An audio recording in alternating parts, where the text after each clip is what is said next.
Somewhere out there, somebody is doing the exact same thing to their Maverick as I'm doing. And my hope in mind is that I am going to give you more information if you are swapping wheels on your Maverick, especially if you're going for taller sidewalls. I'm gonna answer if it's comfier of a ride or if it's noticeable at all. And especially if you're putting on the steel wheels from the Ford Maverick XL. If you already have the XL, I mean, it's kind of what it is, but I have a Lariat and I actually bought these steel wheels extremely cheap on a used platform. So if you're shopping for these steel wheels, I would not pay more than like 200 bucks for all of them. There are some people who were selling them for like 125 each. I can't recall the exact price from Ford, but I don't think it's much more than 1,000, and that's a rip, obviously. So don't pay near that for used. I got these wheels it was less than 50 miles on them for 100 bucks for the whole set. So when shopping for them, don't be a chump, don't overpay. The next thing you'll also want to know is that the lug nuts that come with it are 200 bucks. So you'll need 20 of them, obviously. I called 3 or 4 dealerships and I looked up online.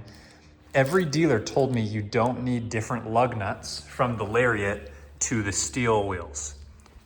Now, the reason that's a problem is that these lug caps, which I think look fantastic, if you're gonna roll around with the steel wheels like this, with that rusty hub showing, I wouldn't have even opted for these wheels. But the look with these caps is pretty dang professional. I love the industrial look. But everybody told me that the Lariat lugs, which are on here right now, would seat the cap, which they obviously do not. So this is the part you're gonna need. After lots of searching, one very knowledgeable dude in the shop actually knew what I was talking about. This is the part you need right here. And this is what it looks like. It's this kid right here. So it's an open-ended lug nut. And when you throw that down, it seats perfectly. Hopefully that saves you a big headache. It's obvious that it's a different lug nut, which is why I was shocked when everybody told me it was the same. So glad we got to the bottom of that. Now, the new challenge with these lug nuts is that they're open. And I'm not a fan of even the hub, rusting, but to think that my lug studs are gonna be exposed now on the end and start rusting was kind of a problem for me. You shouldn't lubricate your lug studs. It'll increase the torque needed to seat them at the correct foot-pounds, which can put extra stress on your fastening point.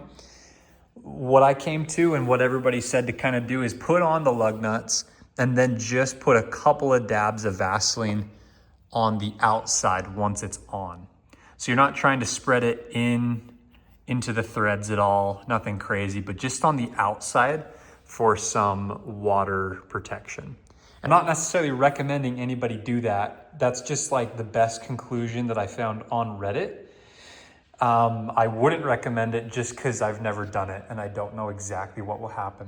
The last note is that you're gonna have to figure out your TPMS.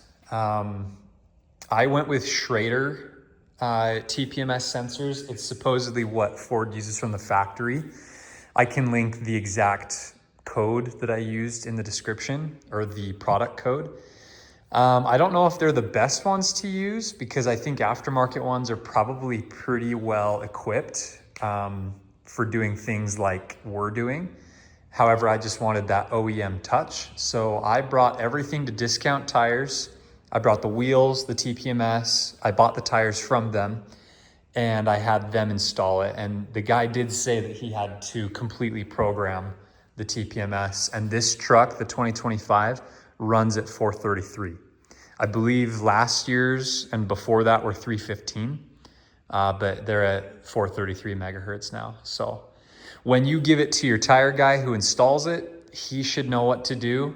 And then double check all of your valves after they install them, because if they don't quite seat that end right or tight enough, if you wiggle this, it will actually be letting out air.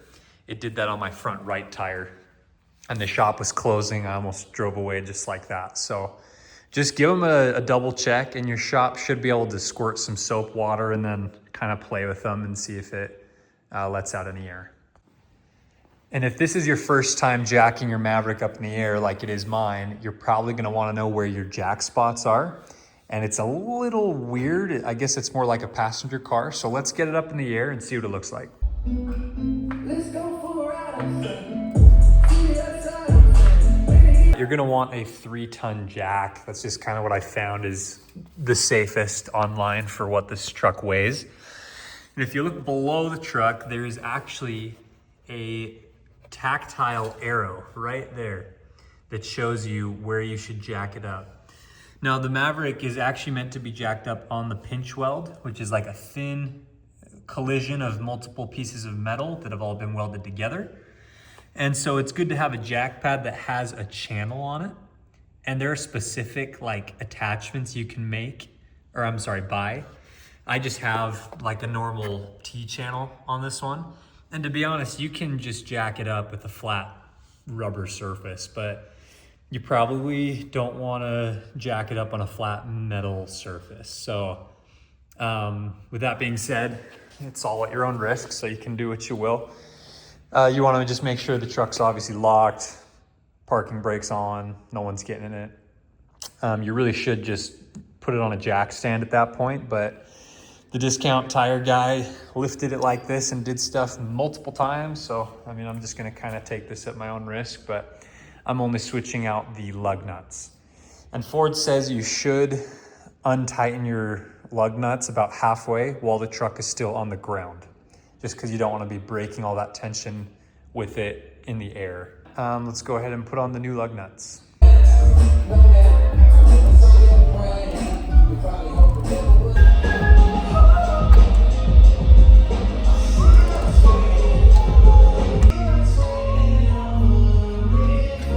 Safety disclaimer while we're here, if you have brand new lug nuts that you're using, not my opinion, just common knowledge, you should retorque your lug nuts after 100 miles of driving.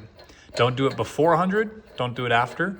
It's just because new metal can break in unexpected ways and can loosen your lug nuts. So make sure you check those after 100 miles for safety. First wheel is done. We're gonna go ahead and torque these down.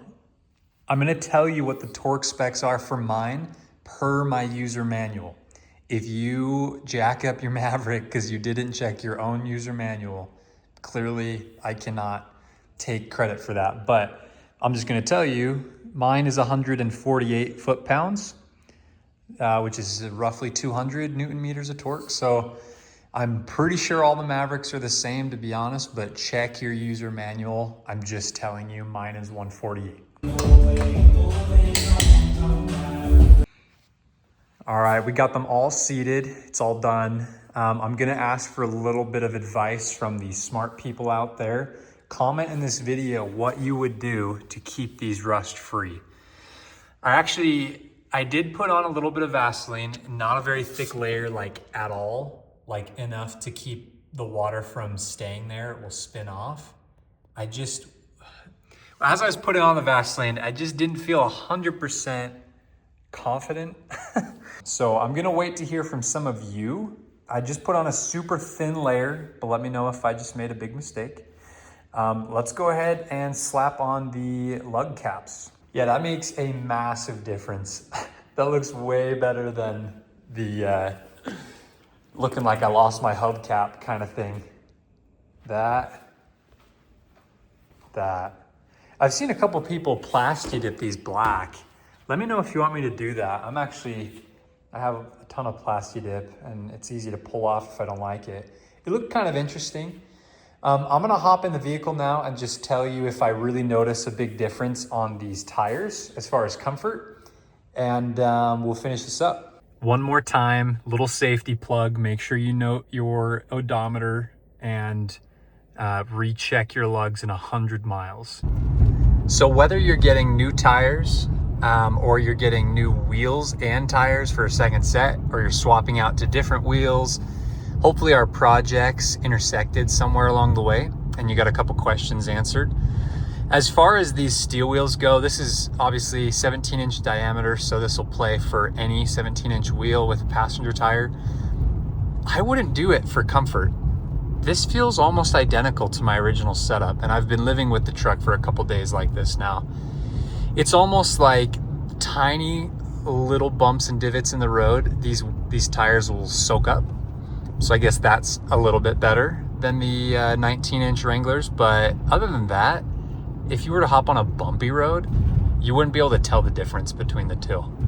So here's my suggestion. Having opted to buy a whole second set of wheels, I went the new clear route. And having spent the $1,000, and here we are on the other side of it, I love the steel wheels. I would suggest them and recommend them to any Maverick owners who like the look and think, you know, they want a little bit thicker sidewall, and obviously it's not that much more comfortable at all, but you will gain a little bit more curb proofness. You're not going to curb your wheels as easy.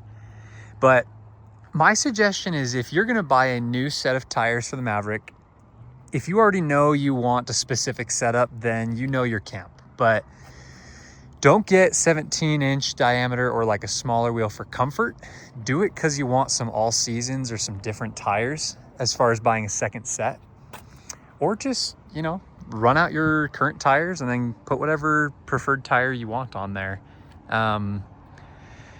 Knowing what I know now, I would be very tempted to just run out the wheels, or I'm sorry, the tires on my 19s and then just put cross climate 2s on them.